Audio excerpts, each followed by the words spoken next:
The tiny plane landed in the dark on a runway that felt way too short. When the plane finally skidded to a stop, I couldn't make my right hand let go of the armrest.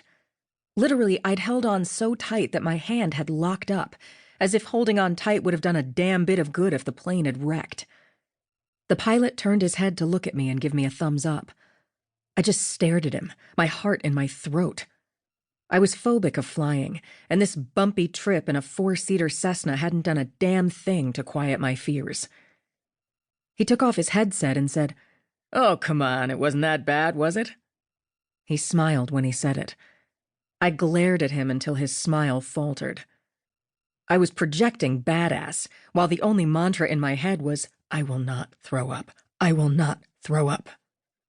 Only knowing that a man's life hung in the balance had gotten me to climb into the progressively smaller planes until this final one.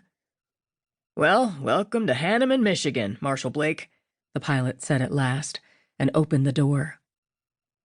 As I pried my hand free of its death grip, I wondered again why I was doing this. Because it's your job, I thought.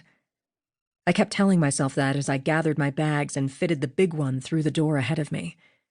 The pilot said, "That bag's big enough to hold a body." Only if it was my size or smaller, though I guess I could cut it up and make almost anyone fit, I said, as I got the rest of me and the smaller bag through the door and down onto the tarmac. "Very funny," the pilot said. I gave him the flat look until he said, "What's really in the bag?" "Weapons," a man said, as he walked toward us in the last light of the setting sun. I'd had just a moment to see the forest, and then it was dark as if someone had turned the lights off.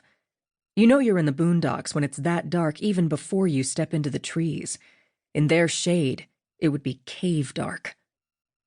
I smiled at Marshal Winston Newman.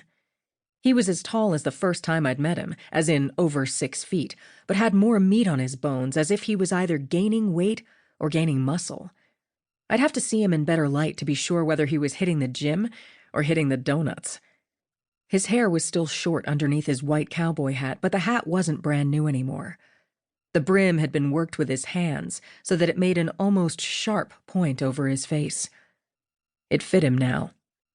When I'd first met him, the hat had struck me as a present from someone who hadn't really known him or wanted him to be more cowboy than he'd seemed. He offered to take a bag so I could shake his hand, and I let him take it. I'd have done the same for him. "Thanks for flying out at the last minute, Blake." "I appreciate you reaching out on this." I almost added rookie, but he wasn't one anymore. He was newer than me, but then most marshals in the preternatural branch were. There were only 8 of us from the old days. Everyone else was either dead, worse than dead, or retired. "Thanks for helping me out, Jim," Newman said to the pilot, who was standing by his plane watching us. "The Marshal family has been around here a long time, and Bobby is my friend, Marshal Newman. I appreciate you trying to give him a chance. You understand that if Bobby Marshal did this, then I will have to execute him," Newman said. "If he killed Old Man Marshal, then he'll have earned it. But Bobby has been an Iloranthrope since just after we graduated high school. He had it under control." I was surprised that Jim knew the politically correct term for cat-based lycanthropy. Sorry, for therianthropy, which was the new term for all of it since it didn't imply wolf, like lycanthropy did. But a lifetime of using it as a general term was going to be hard to break for me. "That's what everyone tells me. Thanks again, Jim. Marshal Blake and I have to get over to the sheriff's office." He started moving toward a big Jeep Wrangler that was parked in the grass beside the runway. "Duke is a good man, Newman. He's just never seen anything like this." Newman kept us moving toward the Jeep as he called back over his shoulder, "I'm not questioning Sheriff LeDuc's competency, Jim." "Good, but you watch out for his deputy, Wagner." That made Newman stop and look back at the pilot. "What's wrong with Wagner?" "He gets rough when he thinks he can get away with it." "Does the sheriff know?" Newman asked. "I don't know, but everybody else in town does." "Thanks for the heads up, Jim." "Not a problem. I hope you and Marshal Blake work this out." "Me too, Jim. Me too," Newman said as he opened the back door and tossed my bag of weapons in.